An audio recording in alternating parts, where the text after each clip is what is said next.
Ladies and gentlemen, the President of the United States. Ამ სიტყვებით წარადგინეს ამერიკის შეერთებული შტატების 32 პრეზიდენტის პირველი რადიო მიმართვა, რომელმაც ამერიკელი ხალხის იმედის დასაწყის და სასოწარკვეთის დასასრულს ჩაუყარა საფუძველი.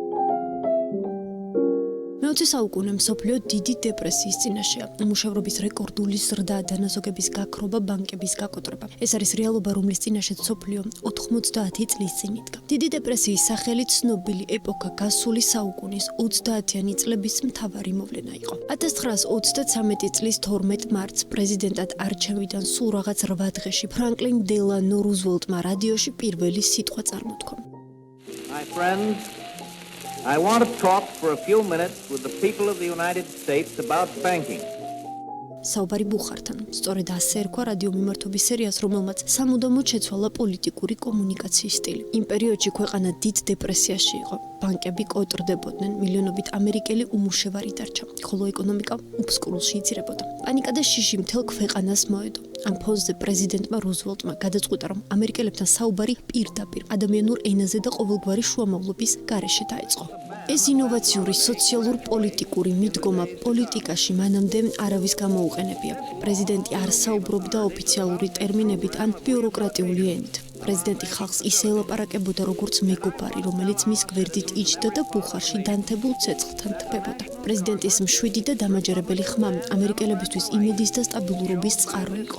საუბრები ბუხართან ხალხს უხსნიდა არა მხოლოდ რთულ რეალობას, არამედ სთავაზობდა გამოსავალს, თუ როგორ გამოვიდოდა ქვეყანა კრიზისიდან.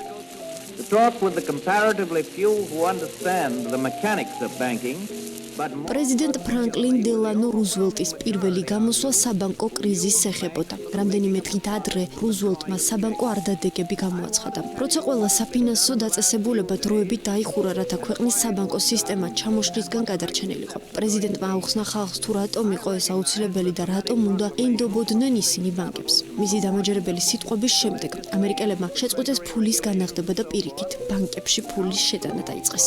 საუბრებმა ბუხართან დამანგრეველი კრიზისის დროს მილიონობით ადამიანს მისცა იმედი და რწმენა.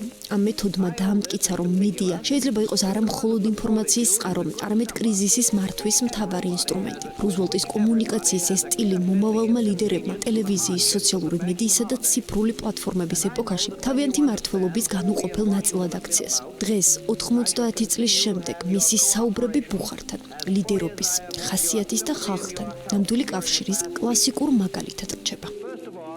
let me state the simple fact that when you depart